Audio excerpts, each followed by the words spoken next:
Ebola arrived in the streets of America just after 7 o'clock on the evening of Saturday, September 20th, 2014, when United Airlines Flight 822 touched down at Dallas-Fort Worth International Airport. The deadly virus was coursing through the bloodstream of a single passenger, a 42-year-old Liberian man named Thomas Eric Duncan, a chauffeur who had flown via Brussels and Washington, D.C., with plans to marry the mother of his 19-year-old son, a 54-year-old Dallas woman named Louise Troe. No one knew he had it, including Duncan himself, though he may have suspected. He had lied on his departure forms in Liberia, failing to mention the young Ebola victim, his landlord's daughter, he had helped carry to a hospital. In Dallas, Duncan headed to Troe's apartment, at the Ivy Apartments, a tidy warren in the city's Vickery Meadow neighborhood. In recent years, Vickery Meadow, while only a few miles from some of the city's wealthiest neighborhoods, where Mark Cuban and Ross Perot and members of the oil-rich Hunt family live, has emerged as a haven for all manner of refugees and immigrants. Walking into the Ivy complex is like walking into the United Nations. Women in brightly colored headscarves linger outside apartments that house families from countries as far afield as Kazakhstan, Bhutan, and Myanmar. 5 days later, on Thursday, September 25th, Duncan began feeling unwell. He went to the emergency room at Texas Health Presbyterian Hospital, known locally as Presby, one of the city's largest medical facilities, where he complained of a headache and nausea.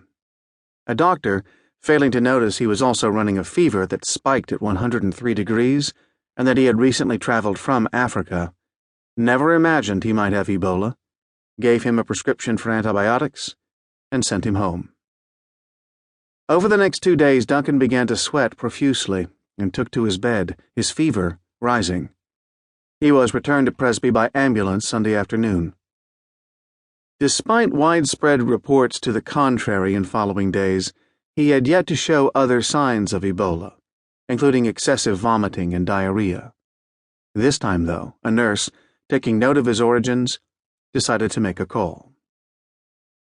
Dallas County employs a squad of 9 epidemiologists.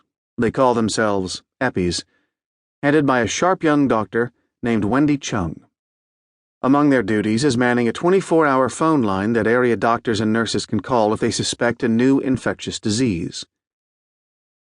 That afternoon, one of Chung's Eppies, 30-year-old Sonia Marie Hughes, was gardening with her 5-year-old at their home near Love Field when the phone rang.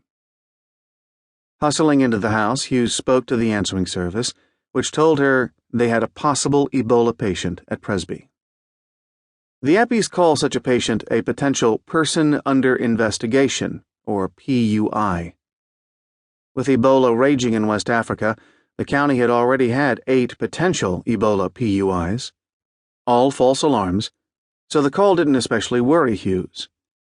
The patient was saying he had never been exposed to the virus.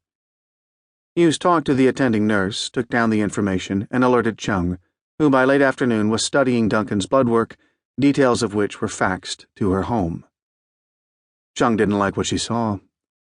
The blood was low on platelets, something Ebola might cause.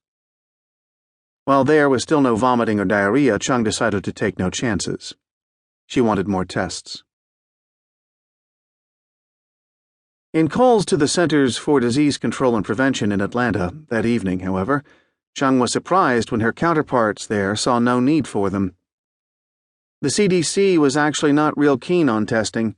There was no indication he'd been to a funeral, no evidence he'd eaten bushmeat, no evidence of Ebola exposure, she says. All he was a gentleman from Liberia with a fever. Still, Chung wanted testing. She was aware that the Texas State Department of Health in Austin had recently gained the ability to test for Ebola.